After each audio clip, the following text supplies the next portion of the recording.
Chapter 21. Presentiments are strange things, and so are sympathies, and so are signs, and the three combined make one mystery to which humanity had not yet found the key. I never laughed at presentiments in my life, because I have had strange ones of my own. Sympathies, I believe, exist, for instance, between far-distant, long-absent, wholly estranged relatives, asserting, notwithstanding their alienation, the unity of the source to which each traces his origin, whose workings baffle mortal comprehension. And signs, for aught we know, may be but the sympathies of nature with man. When I was a little girl, only 6 years old, I one night heard Bessie Leaven say to Martha Abbott that she had been dreaming about a little child, and that to dream of children was a sure sign of trouble, either to oneself or one's kin. The saying might have worn out of my memory had not a circumstance immediately followed which served indelibly to fix it there. The next day Bessie was sent for, home to the deathbed of her little sister.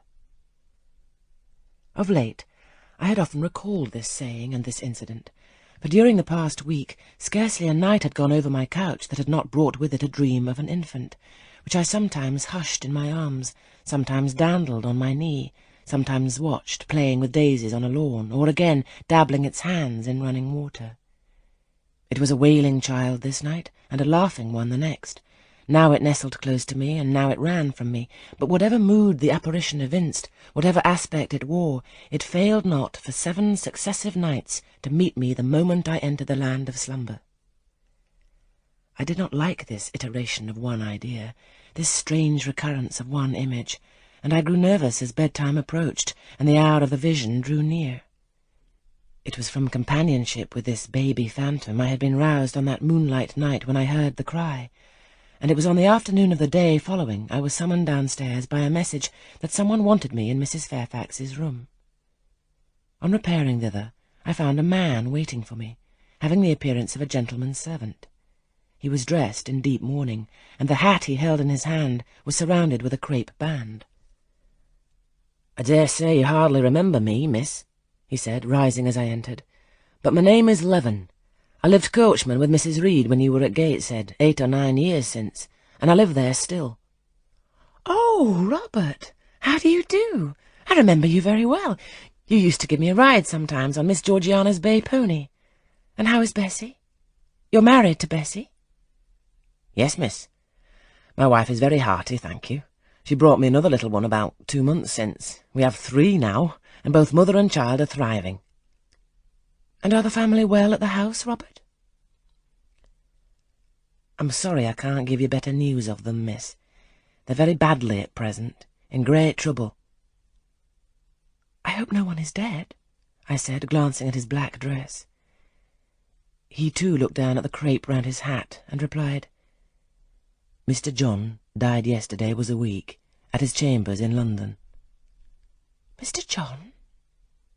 "Yes." "And how does his mother bear it?" "Why, you see, Miss Eyre, it is not a common mishap. His life has been very wild. These last 3 years he gave himself up to strange ways, and his death was shocking." "I heard from Bessie he was not doing well." "Doing well? He could not do worse.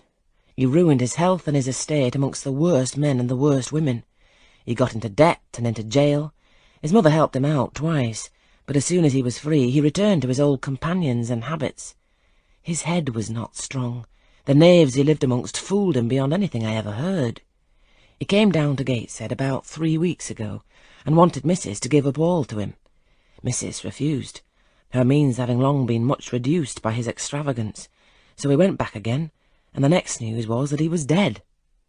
How he died, God knows. They say he killed himself." I was silent. The tidings were frightful. Robert Leaven resumed. "Missus had been out of health herself for some time. She'd got very stout, but was not strong with it, and the loss of money and fear of poverty were quite breaking her down. The information about Mr. John's death and the manner of it came too suddenly. It brought on a stroke. She was 3 days without speaking, but last Tuesday she seemed rather better. She appeared as if she wanted to say something, and kept making signs to my wife and mumbling. It was only yesterday morning, however, that Bessie understood she was pronouncing your name, and at last she made out of the words, "Bring Jane. Fetch Jane Eyre. I want to speak to her." Bessie's not sure whether she's in her right mind or means anything by the words, but she told Miss Reed and Miss Georgiana, and advised them to send for you. The young ladies put it off at first, but their mother grew so restless and said "Jane, Jane," so many times that at last they consented. I left Gateshead yesterday, and if you can get ready, miss, I should like to take you back with me early tomorrow morning. Yes, Robert, I shall be ready. It seems to me that I ought to go. I think so too, miss. Bessie said she was sure you would not refuse, but I suppose you will have to ask leave before you can get off. Yes, and I will do it now. And having directed him to the servants' hall and recommended him to the care of John's wife and the attentions of John himself, I went in search of Mr. Rochester. He was not in any of the lower rooms. He was not in the yard, the stables, or the grounds. I asked Mrs. Fairfax if she had seen him. Yes, she believed he was playing billiards with Miss Ingram. To the billiard-room I hastened. The click of balls and the hum of voices resounded thence. Mr. Rochester, Miss Ingram, the two Mrs. Eshton and their admirers were all busied in the game. It required some courage to disturb so interesting a party. My errand, however, was one I could not defer, so I approached the master where he stood at Miss Ingram's side. She turned as I drew near, and looked at me haughtily. Her eyes seemed to demand, "What can the creeping creature want now?" And when I said in a low voice, "Mr. Rochester," she made a movement as if tempted to order me away. I remember her appearance at the moment. It was very graceful and very striking. She wore a morning robe of sky-blue crepe. A gauzy azure scarf was twisted in her hair. She had been all animation with the game, and irritated pride did not lower the expression of her haughty lineaments. "Does that person want you?" she inquired of Mr. Rochester, and Mr. Rochester turned to see who the person was. He made a curious grimace, one of his strange and equivocal demonstrations, threw down his cue, and followed me from the room. "Well, Jane?" he said, as he rested his back against the schoolroom door, which he had shut. "If you please, sir, I want leave of absence for a week or two." "What to do? Where to go?" "To see a sick lady who has sent for me." "What sick lady? Where does she live?" "At Gateshead." "That's 100 miles off. Who may she be that sends for people to see her that distance?" "Her name is Reed, sir. Mrs. Reed." Reed of Gateshead. There was a Reed of Gateshead, a magistrate. "It is his widow, sir." "And what have you to do with her? How do you know her?"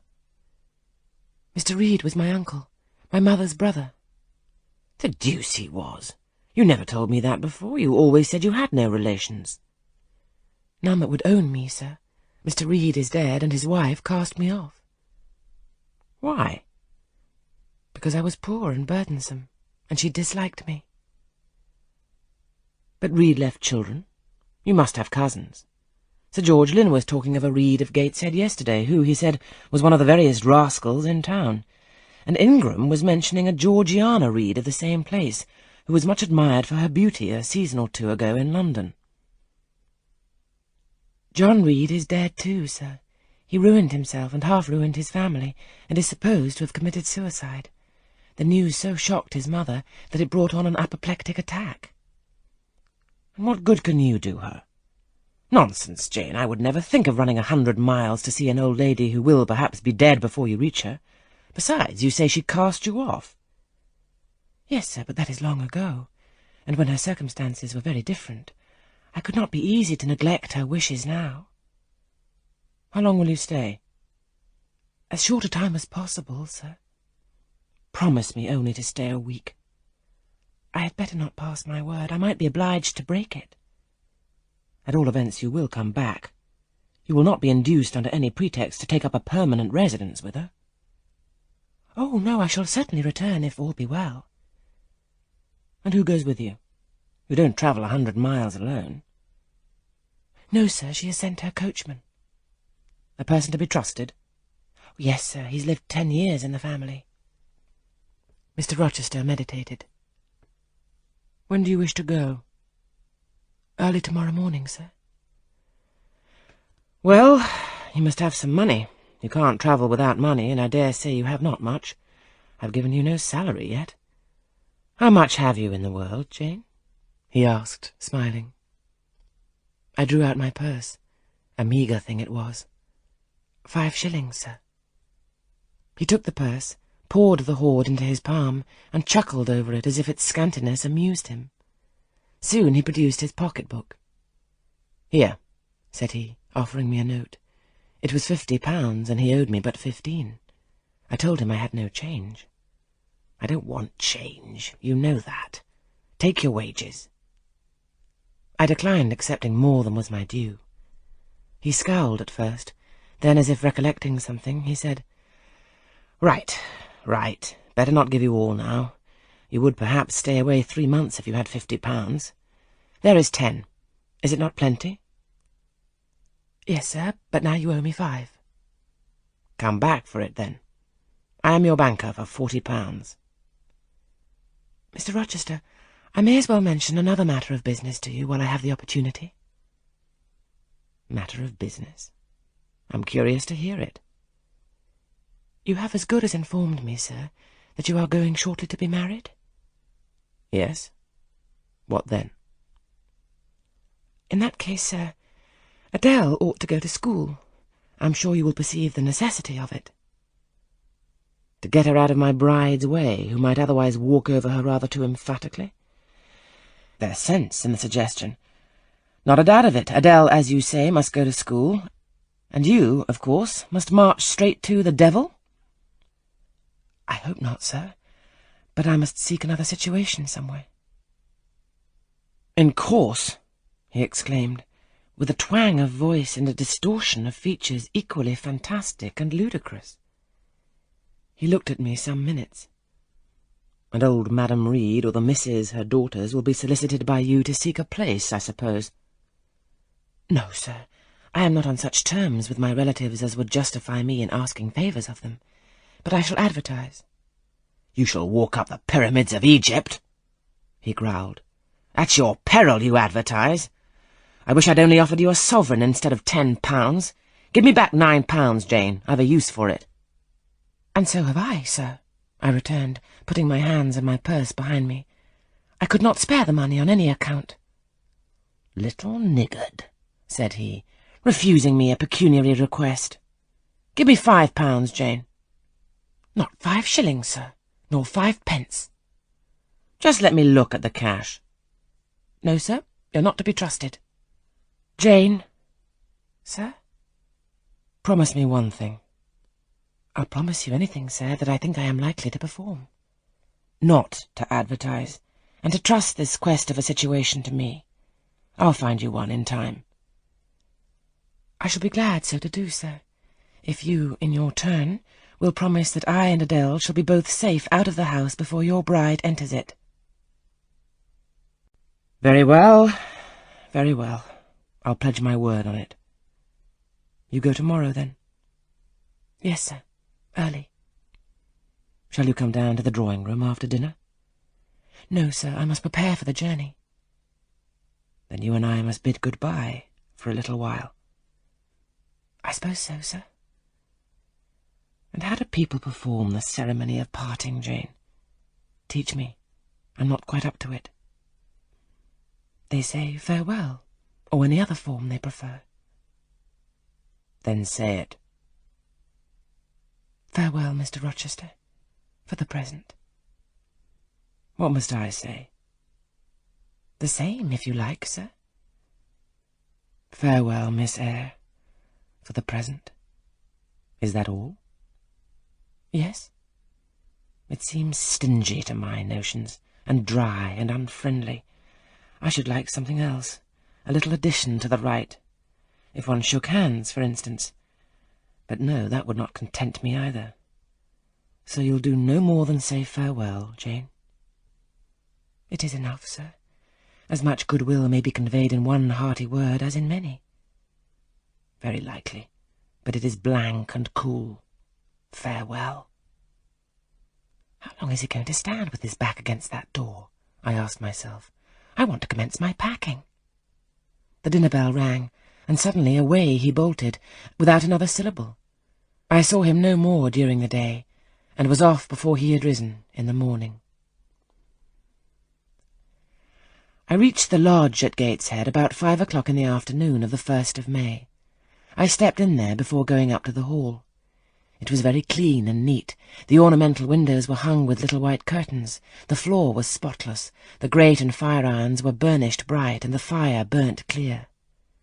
Bessie sat on the hearth, nursing her last-born, and Robert and his sister played quietly in a corner. "Bless you, I knew you would come!" exclaimed Mrs. Leaven as I entered. "Yes, Bessie," said I, after I had kissed her, "and I trust I'm not too late. How is Mrs. Reed? Alive still, I hope?" "Yes, she is alive, and more sensible and collected than she was. The doctor says she may linger a week or two yet, but he hardly thinks she will finally recover." "Has she mentioned me lately?" "She was talking of you only this morning, and wishing you would come, but she's sleeping now, or was 10 minutes ago when I was up at the house. She generally lies in a kind of lethargy all the afternoon, and wakes up about 6 or 7. Will you rest yourself here an hour, miss, and then I'll go up with you?" Robert here entered, and Bessie laid her sleeping child in the cradle and went to welcome him. Afterwards she insisted on my taking off my bonnet and having some tea, for she said I looked pale and tired. I was glad to accept her hospitality, and I submitted to be relieved of my travelling garb just as passively as I used to let her undress me when a child. Old times crowded back on me as I watched her bustling about, setting out the tea-tray with her best china, cutting bread and butter, toasting a tea-cake, and between whiles giving little Robert or Jane an occasional tap or push, just as she used to give me in former days. Bessie had retained her quick temper, as well as her light foot and good looks. Tea ready, I was going to approach the table, but she desired me to sit still, quite in her old peremptory tones. "I must be served at the fireside," she said, and she placed before me a little round stand with my cup and a plate of toast, absolutely as she used to accommodate me with some privately purloined dainty on a nursery chair, and I smiled and obeyed her, as in bygone days. She wanted to know if I was happy at Thornfield Hall, and what sort of a person the mistress was, and when I told her there was only a master, whether he was a nice gentleman, and if I liked him. I told her he was rather an ugly man, but quite a gentleman, and that he treated me kindly, and I was content. Then I went on to describe to her the gay company that had lately been staying at the house. And to these details Bessie listened with interest. They were precisely of the kind she relished. In such conversation an hour was soon gone. Bessie restored to me my bonnet, etc., and accompanied by her I quitted the lodge for the hall. It was also accompanied by her that I had, nearly 9 years ago, walked down the path I was now ascending. On a dark, misty, raw morning in January, I had left a hostile roof with a desperate and embittered heart, a sense of outlawry and almost of reprobation, to seek the chilly harbourage of Lowood, that bourne so far away and unexplored. The same hostile roof now again rose before me. My prospects were doubtful yet, and I had yet an aching heart. I still felt as a wanderer on the face of the earth, but I experienced firmer trust in myself and my own powers, and less withering dread of oppression. The gaping wound of my wrongs, too, was now quite healed, and the flame of resentment extinguished. "You shall go into the breakfast-room first," said Bessie, as she preceded me through the hall. "The young ladies will be there." In another moment I was within that apartment. There was every article of furniture looking just as it did on the very morning I was first introduced to Mr. Brocklehurst. The rug he had stood upon still covered the hearth. Glancing at the bookcases, I thought I could distinguish the 2 volumes of Bewick's British Birds occupying their old place on the 3rd shelf, and Gulliver's Travels and the Arabian Nights ranged just above. The inanimate objects were not changed, but the living things had altered past recognition. 2 young ladies appeared before me, one very tall, almost as tall as Miss Ingram, very thin, too, with a sallow face and severe mien. There was something ascetic in her look, which was augmented by the extreme plainness of a straight-skirted black staff dress, a starched linen collar, hair combed away from the temples, and the nun-like ornament of a string of ebony beads and a crucifix. This, I felt sure, was Eliza, though I could trace little resemblance to her former self in that elongated and colourless visage. The other was certainly Georgiana, but not the Georgiana I remembered, the slim and fairy-like girl of 11. This was a full-blown, very plump damsel, fair as waxwork, with handsome and regular features, languishing blue eyes, and ringleted yellow hair. The hue of her dress was black too, but its fashion was so different from her sister's, so much more flowing and becoming, it looked as stylish as the others looked puritanical. In each of the sisters there was one trait of the mother, and only one. The thin and pallid elder daughter had her parents' Cairngorm eye. The blooming and luxuriant younger girl had her contour of jaw and chin, perhaps a little softened, but still imparting an indescribable hardness to the countenance, otherwise so voluptuous and buxom. Both ladies, as I advanced, rose to welcome me, and both addressed me by the name of Miss Eyre. Eliza's greeting was delivered in a short, abrupt voice, without a smile, and then she sat down again, fixed her eyes on the fire, and seemed to forget me. Georgiana added to her how d'ye do several commonplaces about my journey, the weather, and so on, uttered in rather a drawling tone, and accompanied by sundry side-glances that measured me from head to foot, now traversing the folds of my drab merino pelisse, and now lingering on the plain trimming of my cottage bonnet. Young ladies have a remarkable way of letting you know that they think you a quiz without actually saying the words. A certain superciliousness of look, coolness of manner, nonchalance of tone, express fully their sentiments on the point, without committing them by any positive rudeness in word or deed. A sneer, however, whether covert or open, had now no longer that power over me it once possessed. As I sat between my cousins, I was surprised to find how easy I felt under the total neglect of the one and the semi-sarcastic attentions of the other. Eliza did not mortify, nor Georgiana ruffle me. The fact was, I had other things to think about. Within the last few months, feelings had been stirred in me so much more potent than any they could raise, pains and pleasures so much more acute and exquisite had been excited than any it was in their power to inflict or bestow, that their airs gave me no concern either for good or bad. "How is Mrs. Reed?" I asked soon, looking calmly at Georgiana, who thought fit to bridle at the direct address, as if it were an unexpected liberty. "Mrs. Reed? Ah, Mamma, you mean. She's extremely poorly. I doubt if you can see her tonight." "If," said I, "you would just step upstairs and tell her I'm come, I should be much obliged to you." Georgiana almost started, and she opened her blue eyes wild and wide. "I know she had a particular wish to see me," I added, "and I would not defer attending to her desire longer than is absolutely necessary." "Mamma dislikes being disturbed in an evening," remarked Eliza. I soon rose, quietly took off my bonnet and gloves, uninvited, and said I would just step out to Bessie, who was, I dared say, in the kitchen, and ask her to ascertain whether Mrs. Reed was disposed to receive me or not tonight. I went, and having found Bessie and dispatched her on my errand, I proceeded to take further measures. It had heretofore been my habit always to shrink from arrogance. Received as I had been today, I should, a year ago, have resolved to quit Gateshead the very next morning. Now it was disclosed to me, all at once, that that would be a foolish plan. I had taken a journey of 100 miles to see my aunt, and I must stay with her till she was better, or dead. As to her daughter's pride or folly, I must put it on one side, make myself independent of it. So I addressed the housekeeper, asked her to show me a room, told her I should probably be a visitor here for a week or two, had my trunk conveyed to my chamber, and followed it thither myself. I met Bessie on the landing. "Missus is awake," said she. "I've told her you're here. Come and let us see if she will know you." I did not need to be guided to the well-known room, to which I had so often been summoned for chastisement or reprimand in former days. I hastened before Bessie. I softly opened the door. A shaded light stood on the table, for it was now getting dark.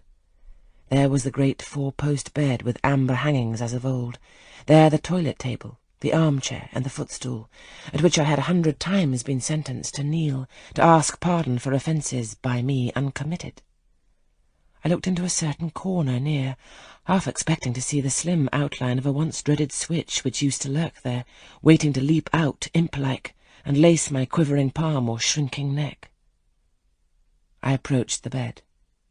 I opened the curtains and leant over the high-piled pillows. Well did I remember Mrs. Reed's face, and I eagerly sought the familiar image. It is a happy thing that time quells the longings of vengeance and hushes the promptings of rage and aversion. I had left this woman in bitterness and hate, and I came back to her now with no other emotion than a sort of ruth for her great sufferings, and a strong yearning to forget and forgive all injuries, to be reconciled and clasp hands in amity. The well-known face was there, stern, relentless as ever. There was that peculiar eye which nothing could melt, and the somewhat raised, imperious, despotic eyebrow. How often had it lowered on me menace and hate, and how the recollection of childhood's terrors and sorrows revived as I traced its harsh line now. And yet I stooped down and kissed her. She looked at me. "Is this Jane Eyre?" she said. "Yes, Aunt Reed. How are you, dear aunt?" I had once vowed that I would never call her aunt again. I thought it no sin to forget and break that vow now. My fingers had fastened on her hand, which lay outside the sheet. Had she pressed mine kindly, I should at that moment have experienced true pleasure. But unimpressionable natures are not so soon softened, nor are natural antipathies so readily eradicated. Mrs. Reed took her hand away, and turning her face rather from me, she remarked that the night was warm. Again she regarded me so icily, I felt at once that her opinion of me, her feeling towards me, was unchanged and unchangeable. I knew by her stony eye, opaque to tenderness, indissoluble to tears, that she was resolved to consider me bad to the last, because to believe me good would give her no generous pleasure, only a sense of mortification. I felt pain, and then I felt ire, and then I felt a determination to subdue her, to be her mistress in spite both of her nature and her will. My tears had risen, just as in childhood. I ordered them back to their source. I brought a chair to the bedhead.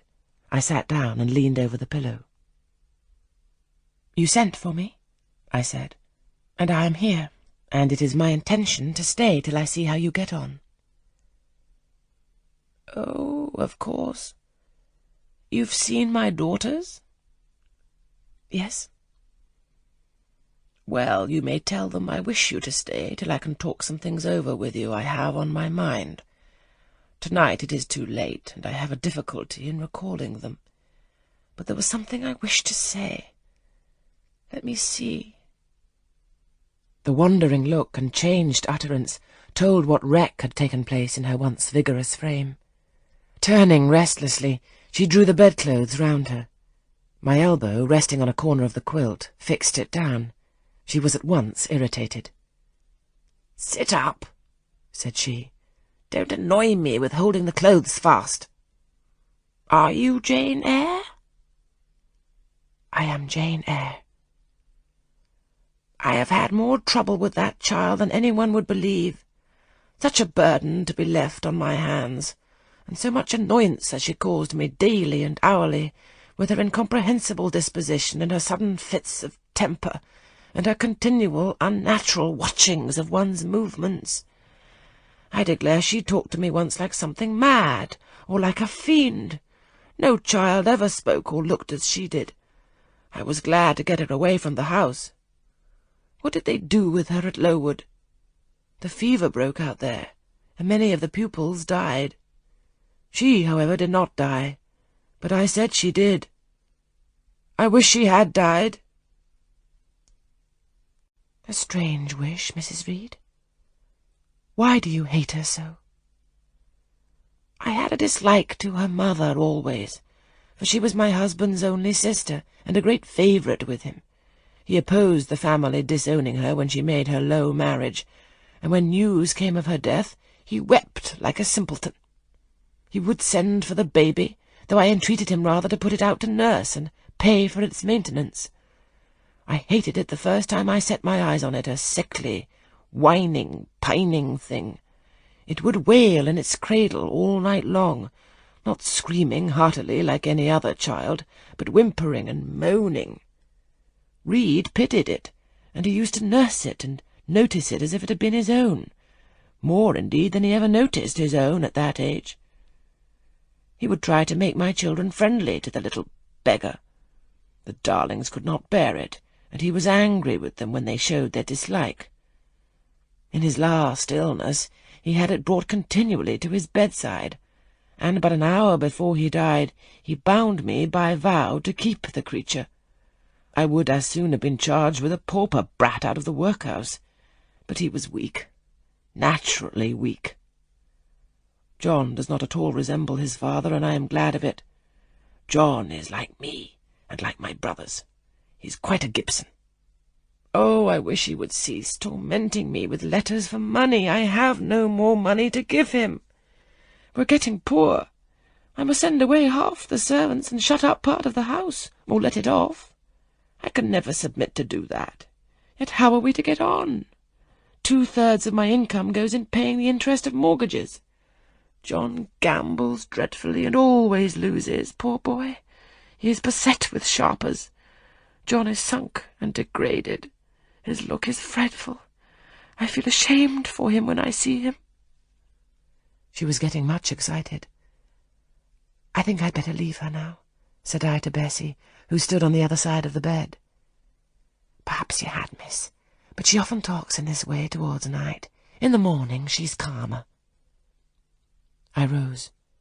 "Stop!" exclaimed Mrs. Reed. "There is another thing I wish to say. He threatens me. He continually threatens me with his own death or mine, and I dream sometimes that I see him laid out with a great wound in his throat, or with a swollen and blackened face. I am come to a strange pass. I have heavy troubles. What is to be done? How is the money to be had?" Bessie now endeavoured to persuade her to take a sedative draught. She succeeded with difficulty. Soon after, Mrs. Reed grew more composed and sank into a dozing state. I then left her. More than 10 days elapsed before I had again any conversation with her. She continued either delirious or lethargic, and the doctor forbade everything which could painfully excite her. Meantime I got on as well as I could with Georgiana and Eliza. They were very cold indeed at first. Eliza would sit half the day sewing, reading, or writing, and scarcely utter a word either to me or her sister. Georgiana would chatter nonsense to her canary bird by the hour, and take no notice of me. But I was determined not to seem at a loss for occupation or amusement. I had brought my drawing materials with me, and they served me for both. Provided with a case of pencils and some sheets of paper, I used to take a seat apart from them, near the window, and busy myself in sketching fancy vignettes, representing any scene that happened momentarily to shape itself in the ever-shifting kaleidoscope of imagination. A glimpse of sea between 2 rocks, the rising moon, and a ship crossing its disk. A group of reeds and water flags, and a naiad's head crowned with lotus flowers rising out of them. An elf sitting in a hedge-sparrow's nest under a wreath of hawthorn bloom. One morning I fell to sketching a face. What sort of a face it was to be I did not care or know. I took a soft black pencil, gave it a broad point, and worked away. Soon I had traced on the paper a broad and prominent forehead, and a square lower outline of visage. That contour gave me pleasure. My fingers proceeded actively to fill it with features. Strongly marked horizontal eyebrows must be traced under that brow. Then followed, naturally, a well-defined nose, with a straight ridge and full nostrils. Then a flexible-looking mouth, by no means narrow. Then a firm chin, with a decided cleft down the middle of it. Of course some black whiskers were wanted, and some jetty hair tufted on the temples and waved above the forehead. Now for the eyes. I had left them to the last, because they required the most careful working. I drew them large, I shaped them well. The eyelashes I traced long and sombre, the irids lustrous and large. Good, but not quite the thing, I thought, as I surveyed the effect. They want more force and spirit. And I wrought the shades blacker, that the lights might flash more brilliantly. A happy touch or two secured success. There I had a friend's face under my gaze, and what did it signify that those young ladies turned their backs on me? I looked at it. I smiled at the speaking likeness. I was absorbed and content. "Is that a portrait of someone you know?" asked Eliza, who had approached me unnoticed. I responded that it was merely a fancy head, and hurried it beneath the other sheets. Of course I lied. It was, in fact, a very faithful representation of Mr. Rochester. But what was that to her, or to anyone but myself? Georgiana also advanced to look. The other drawings pleased her much, but she called that an ugly man. They both seemed surprised at my skill. I offered to sketch their portraits, and each in turn sat for a pencil outline. Then Georgiana produced her album. I promised to contribute a watercolour drawing. This put her at once into good humour. She proposed a walk in the grounds. Before we had been out 2 hours, we were deep in a confidential conversation. She had favoured me with a description of the brilliant winter she had spent in London 2 seasons ago, of the admiration she had there excited, the attention she had received, and I even got hints of the titled conquest she had made. In the course of the afternoon and evening these hints were enlarged on. Various soft conversations were reported, and sentimental scenes represented, and in short, a volume of a novel of fashionable life was that day improvised by her for my benefit. The communications were renewed from day to day. They always ran on the same theme, herself, her loves, and woes. It was strange she never once adverted either to her mother's illness or her brother's death, or the present gloomy state of the family prospects. Her mind seemed wholly taken up with reminiscences of past gaiety and aspirations after dissipations to come. She passed about 5 minutes each day in her mother's sick room, and no more. Eliza still spoke little. She had evidently no time to talk. I never saw a busier person than she seemed to be, yet it was difficult to say what she did, or rather to discover any result of her diligence. She had an alarm to call her up early. I know not how she occupied herself before breakfast, but after that meal she divided her time into regular portions, and each hour had its allotted task. 3 times a day she studied a little book, which I found on inspection was a common prayer book. I asked her once what was the great attraction of that volume, and she said the rubric. 3 hours she gave to stitching, with gold thread, the border of a square crimson cloth, almost large enough for a carpet. In answer to my inquiries after the use of this article, she informed me it was a covering for the altar of a new church lately erected near Gateshead. 2 hours she devoted to her diary, 2 to working by herself in the kitchen garden, and 1 to the regulation of her accounts. She seemed to want no company, no conversation. I believe she was happy in her way. This routine sufficed for her, and nothing annoyed her so much as the occurrence of any incident which forced her to vary its clockwork regularity. She told me one evening, when more disposed to be communicative than usual, that John's conduct and the threatened ruin of the family had been a source of profound affliction to her, but she had now, she said, settled her mind and formed her resolution. Her own fortune she had taken care to secure, and when her mother died, and it was wholly improbable, she tranquilly remarked, that she should either recover or linger long, she would execute a long-cherished project, seek a retirement where punctual habits would be permanently secured from disturbance, and place safe barriers between herself and a frivolous world. I asked if Georgiana would accompany her. Of course not. Georgiana and she had nothing in common. They never had had. She would not be burdened with her society for any consideration. Georgiana should take her own course, and she, Eliza, would take hers.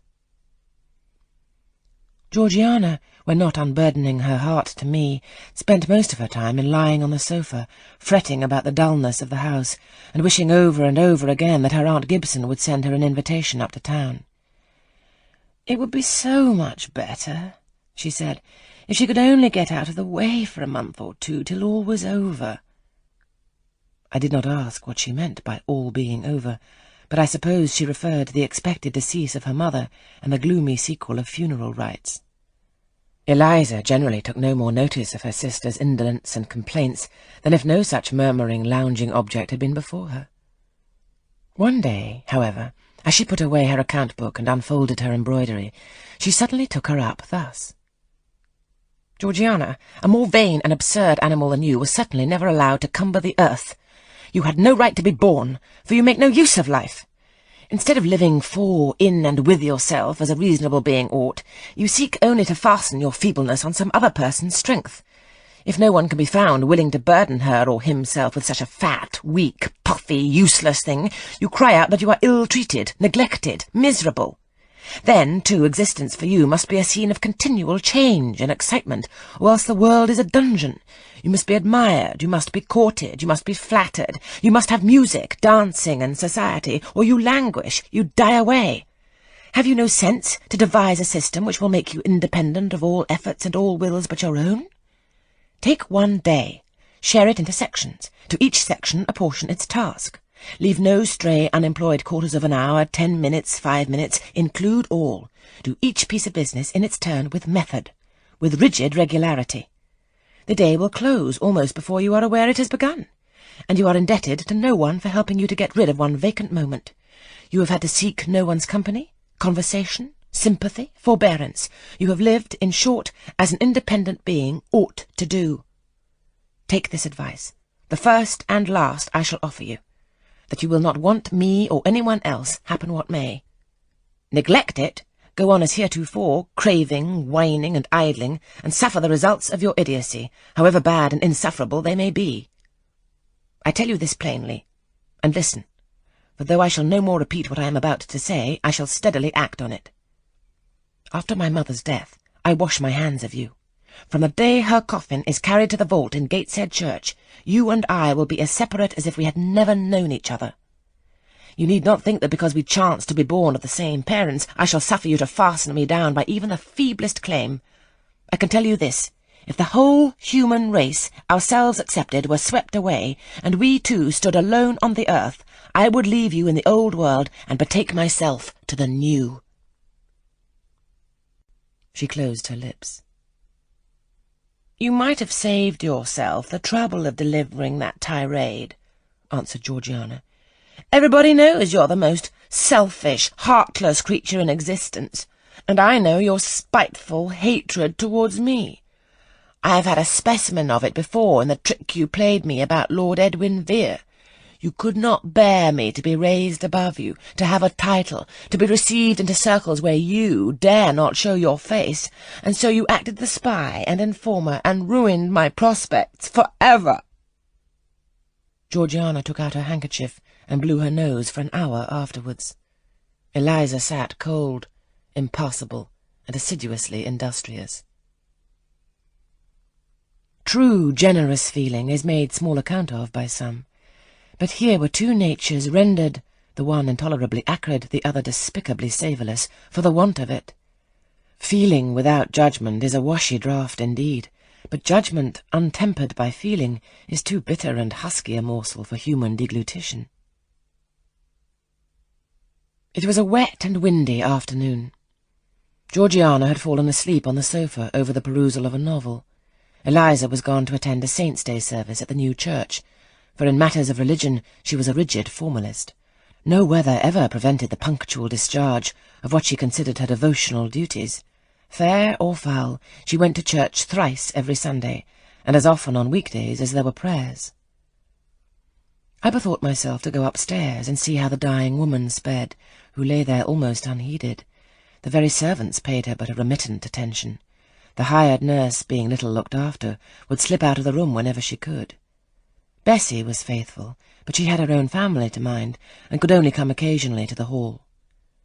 I found the sick-room unwatched, as I had expected. No nurse was there. The patient lay still and seemingly lethargic, her livid face sunk in the pillows. The fire was dying in the grate. I renewed the fuel, rearranged the bedclothes, gazed a while on her who could not now gaze on me, and then I moved away to the window.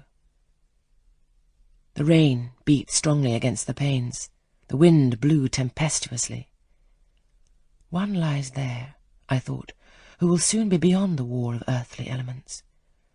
Whither will that spirit, now struggling to quit its material tenement, flit when at length released. In pondering the great mystery, I thought of Helen Burns, recalled her dying words, her faith, her doctrine of the equality of disembodied souls.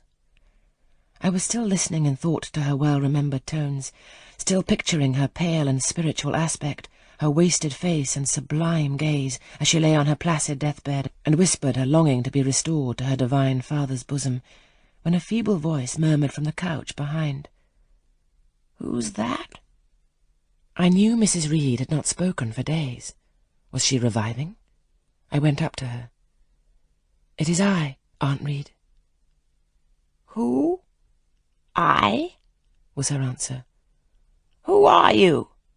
Looking at me with surprise and a sort of alarm, but still not wildly. "You're quite a stranger to me. Where's Bessie?" "She is at the lodge, Aunt." "Aunt?" she repeated. "Who calls me aunt? You are not one of the Gibsons, and yet I know you. That face, and the eyes and forehead are quite familiar to me. You're like... Why, you're like Jane Eyre." I said nothing. I was afraid of occasioning some shock by declaring my identity. "Yet," said she, "I'm afraid it is a mistake. My thoughts deceive me. I wished to see Jane Eyre, and I fancy a likeness where none exists. Besides, in 8 years she must be changed." I now gently assured her that I was the person she supposed and desired me to be, and seeing that I was understood, and that her senses were quite collected, I explained how Bessie had sent her husband to fetch me from Thornfield. "I'm very ill, you know," she said ere long. "I was trying to turn myself a few minutes since, and find I cannot move a limb. It is as well I should ease my mind before I die. What we think little of in health burdens us at such an hour as the present is to me. Is the nurse here, or is there no one in the room but you?" I assured her we were alone. "Well, I have twice done you a wrong, which I regret now. One was in breaking the promise which I gave my husband to bring you up as my own child. The other—" She stopped. "After all, it is of no great importance, perhaps," she murmured to herself. "And then I may get better, and to humble myself so to her is painful." She made an effort to alter her position, but failed. Her face changed. She seemed to experience some inward sensation, the precursor, perhaps, of the last pang. "Well, I must get it over. Eternity is before me. I had better tell her. Go to my dressing-case, open it, and take out a letter you will see there." I obeyed her directions. "Read the letter," she said. It was short, and thus conceived. "Madam, will you have the goodness to send me the address of my niece, Jane Eyre, and to tell me how she is? It is my intention to write shortly and desire her to come to me at Madeira. Providence has blessed my endeavours to secure a competency, and as I am unmarried and childless, I wish to adopt her during my life, and bequeath her at my death whatever I may have to leave. I am, madam, etc., etc., John Eyre, Madeira." It was dated 3 years back. "Why did I never hear of this?" I asked. "Because I disliked you too fixedly and thoroughly ever to lend a hand in lifting you to prosperity. I could not forget your conduct to me, Jane, the fury with which you once turned on me, the tone in which you declared you abhorred me the worst of anybody in the world, the unchildlike look and voice with which you affirmed that the very thought of me made you sick, and asserted that I had treated you with miserable cruelty. I could not forget my own sensations when you thus started up and poured out the venom of your mind. I felt fear as if an animal that I had struck or pushed had looked up at me with human eyes and cursed me in a man's voice. Bring me some water. Oh, make haste." "Dear Mrs. Reed," said I, as I offered her the draught she required. "Think no more of all this. Let it pass away from your mind. Forgive me for my passionate language. I was a child then. 8, 9 years have passed since that day." She heeded nothing of what I said, but when she had tasted the water and drawn breath, she went on thus. "I tell you, I could not forget it, and I took my revenge. For you to be adopted by your uncle and placed in a state of ease and comfort was what I could not endure. I wrote to him. I said I was sorry for his disappointment, but Jane Eyre was dead. She had died of typhus fever at Lowood. Now, act as you please. Write and contradict my assertion. Expose my falsehood as soon as you like. You were born, I think, to be my torment. My last hour is racked by the recollection of a deed which, but for you, I should never have been tempted to commit." "If you could be persuaded to think no more of it, aunt, and to regard me with kindness and forgiveness—" "You have a very bad disposition," said she, "and one to this day I feel it impossible to understand. How for 9 years you could be patient and quiescent under any treatment, and in the 10th break out all fire and violence, I can never comprehend." "My disposition is not so bad as you think. I am passionate, but not vindictive. Many a time, as a little child, I should have been glad to love you if you would have let me, and I long earnestly to be reconciled to you now. Kiss me, aunt." I approached my cheek to her lips. She would not touch it. She said I oppressed her by leaning over the bed, and again demanded water. As I laid her down, for I raised her and supported her on my arm while she drank, I covered her ice-cold and clammy hand with mine. The feeble fingers shrank from my touch, the glazing eyes shunned my gaze. "Love me, then, or hate me, as you will," I said at last. "You have my full and free forgiveness. Ask now for God's, and be at peace." Poor suffering woman! It was too late for her to make now the effort to change her habitual frame of mind. Living, she had ever hated me. Dying, she must hate me still. The nurse now entered, and Bessie followed. I yet lingered half an hour longer, hoping to see some sign of amity, but she gave none. She was fast relapsing into stupor, nor did her mind again rally. At 12 o'clock that night she died. I was not present to close her eyes, nor were either of her daughters. They came to tell us the next morning that all was over. She was by that time laid out. Eliza and I went to look at her. Georgiana, who had burst out into loud weeping, said she dared not go. There was stretched Sarah Reed's once robust and active frame, rigid and still. Her eye of flint was covered with its cold lid. Her brow and strong traits wore yet the impress of her inexorable soul. A strange and solemn object was that corpse to me. I gazed on it with gloom and pain.